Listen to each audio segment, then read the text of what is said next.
大家好，我係 Elsie，今日想同大家分享我喺 Sims 4入邊 Building New Crest 系列嘅零售店。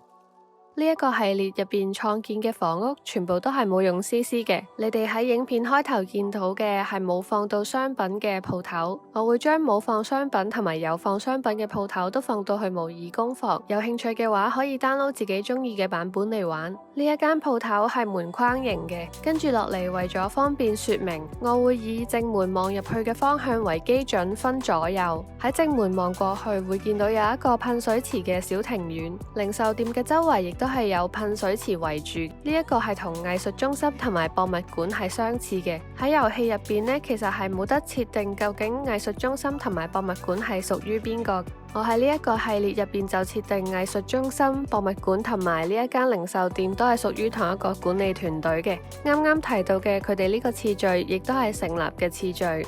個概念係藝術中心同埋博物館所在嘅兩塊土地係同一個團隊喺呢一個市區開發嘅時候買落嚟嘅。後嚟呢一個團隊想開拓家私呢一個領域嘅業務，而且藝術中心嘅創作者同埋博物館出嘅紀念品，亦都可以有多一個渠道可以賣出，所以過咗一段時間之後，先至再買咗零售店呢一塊土地。為咗用最大嗰款嘅落地大玻璃，呢一間鋪頭嘅高度我就設為高牆，而唔係中等高度。亦都因為呢一個建築有好多部分都有落地大玻璃，所以一開頭嘅時候我係唔會加任何嘅燈光嘅，喺揀好商品之後，先至會一次過揀比較合適嘅燈光款式。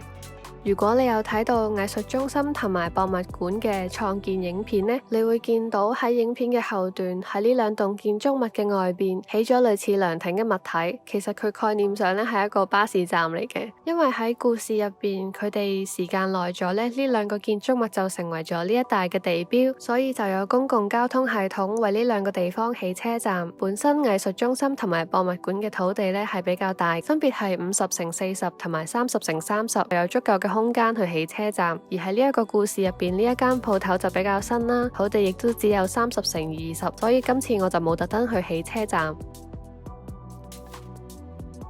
洗手間呢一個部分，我本來係揀咗 Spa Day 嘅廁所、洗手盆、鏡同埋燈嘅，但係後來我覺得全部都唔合適，所以喺影片嘅後段呢係全部都換走晒，但係出邊嘅長凳同埋垃圾桶就冇變到嘅。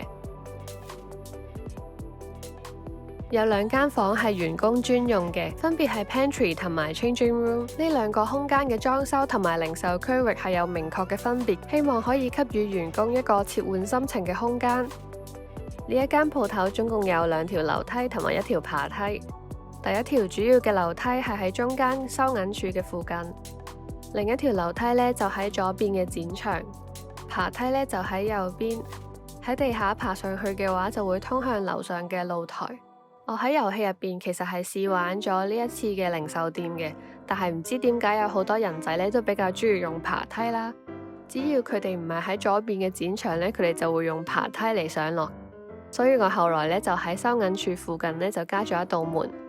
個情況就有好少少嘅，所以咧我就會上傳一個加咗門嘅版本喺模擬工房嗰度。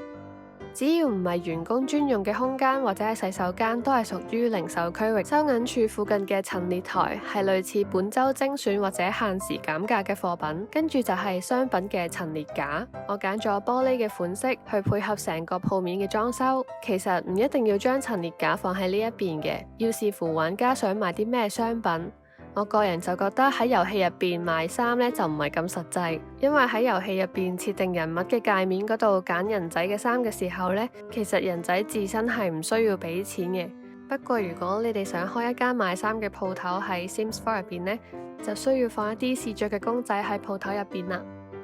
中間呢一個小庭院嘅部分，希望可以吸引路過嘅人入嚟睇。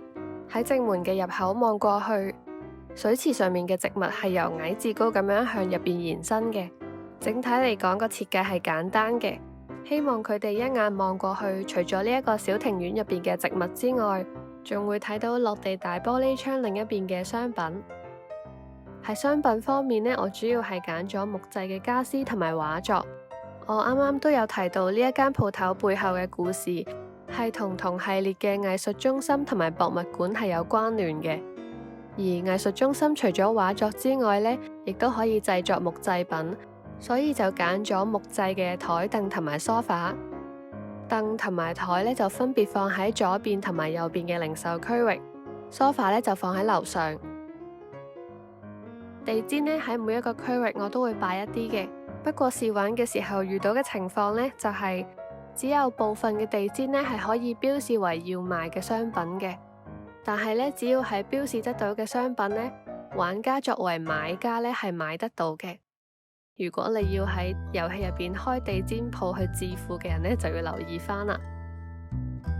2樓嘅右邊呢係露台，我將露台接近行人路嘅欄杆改成玻璃欄杆，然後放咗手工製品同埋插花藝術嘅工作台。有時呢就會等店主喺嗰邊插花或者係製作木雕像，去強調呢一間鋪頭有好多全手工製或者係半手工製嘅產品。咁如果你有買綠色生活嘅話呢，你亦都可以考慮將機器放喺鋪頭入邊嘅。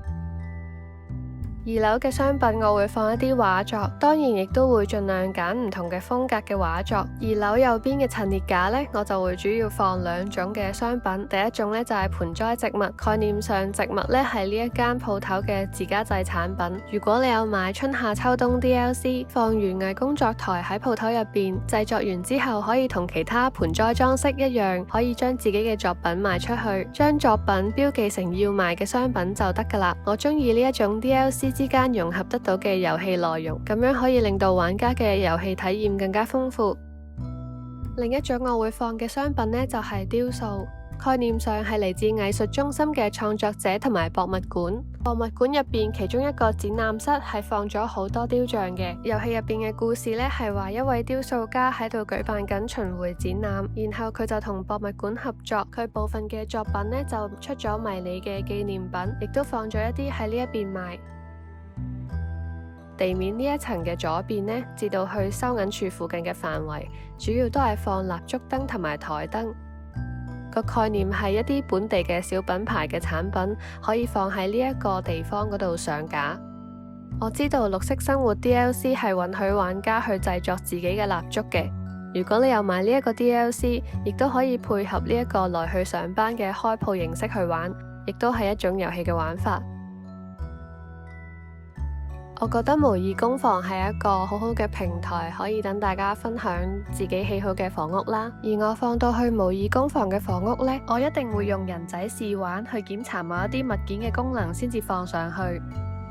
今次試玩完呢間零售店呢，我個人覺得店主住喺自己鋪頭入邊呢係會比較方便同埋慳錢嘅，而且由住喺鋪頭入邊開始，跟住賺錢去搬去第二個地方呢，亦都會更加有成就感。呢個係我嘅個人睇法啦，希望你會中意今次嘅分享。我冇諗到試玩嘅時候會由好好天變成落大雨，所以亦都可以俾你睇到落雨嘅時候呢一間鋪頭望落去係點樣。